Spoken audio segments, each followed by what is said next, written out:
Hello दोस्तों, नमस्ते। मैं आप लोग के लिए एक प्यारा सा विवाह गीत ललनवा लेके आई हूँ। अगर आप लोग को पसंद आए तो लाइक करना, सब्सक्राइब करना, कमेंट बॉक्स में बताना।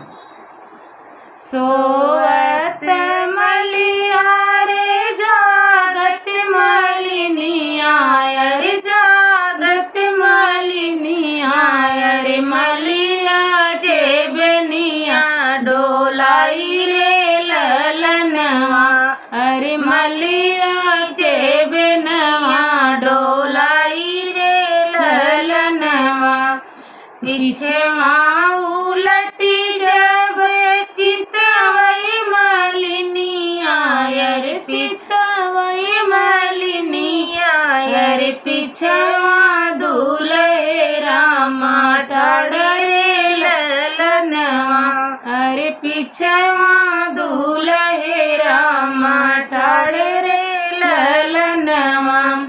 कवन जरूरत तो वही लागी मोरे दुल्हे, अरे लागी मोरे दुल्हे। आए ऊ बड़े बीनू सारे ललनवा, अरे आए ऊ बड़े बीनू सारे रे ललनवा।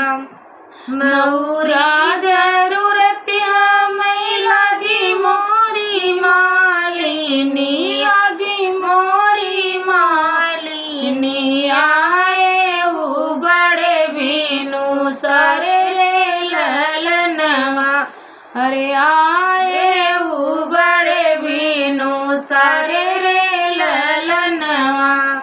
कागज मऊर जीनी गाछु मोरी मालिनी, गाछु मोरी मालिनी। पवन बरत उड़ी जाई रे ललनवा, अरे पवन बरत उड़ी जाई रे ललनवा।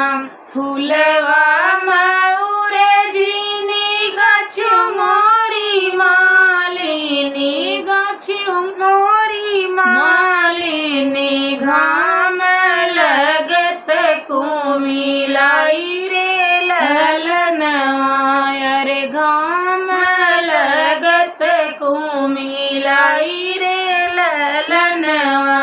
सोनवा मऊर जीनी गाछु मोरी मालिनी, गाछु मोरी मालिनी। आयल गरी भिटरी जाई रे ललनवा, आयल गरी भिटरी जाई रे ललनवा।